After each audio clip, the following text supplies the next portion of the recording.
ওইটা তো থাকবেই, কিন্তু ওইটাকে যে পারসিভ করা হয় যে ও তো কেটে দিবে কিছু বললে, এগুলি চলে, এগুলি হয়, এগুলি সারা পৃথিবীতেই হয়।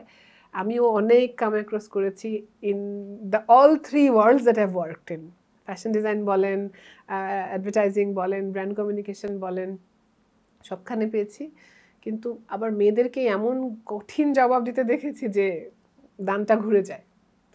এটা ছাড়া আসলে কি বলবো জানি না, স্পেসিফিক এক্সাম্পল দিতে চাচ্ছি না, আবার যদি চান আমি দিতে না পারি। ঠিক আছে, মানে এটা ছাড়া বলার আছে, মেয়েদের জন্য তো বলার আছে তাহলে যে মেয়েরা নিজেদেরকে কিভাবে প্রস্তুত করবে ব্র্যান্ড কমিউনিকেশন মেয়েরা ইন্ডাস্ট্রি। অলরেডি প্রস্তুত, আপনি দেখেন আচ্ছা। সবখানে ব্র্যান্ড কমিউনিকেশনে মেয়েদের পার্সেন্টেজ ছেলেদের তুলনায়, কোয়ালিটি যেই কাজগুলি হয় মেয়েরা ওটার পিছিয়ে, আপনি একটু একটু খাতা কলম খুলে দেখলেই বুঝবেন।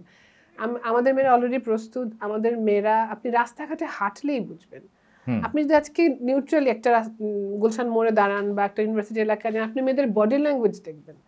আমি বলি, আমি যখন ঢাকা ইউনিভার্সিটিতে পড়তাম তখন মেয়েরা যেভাবে হাঁটতো রাস্তায়, এখন মেয়েরা যেভাবে হাঁটে, যেই পোশাক পরে, তারা নিজেদেরকে যেভাবে লিবারেট করেছে, তার তার স্কিন কেয়ার, তার এস্থেটিক, তার চলা, তার কথা বলা, তার বিশ্বাস, আমি মনে করি বাংলাদেশের মেয়েরা অলরেডি আর দেয়ার।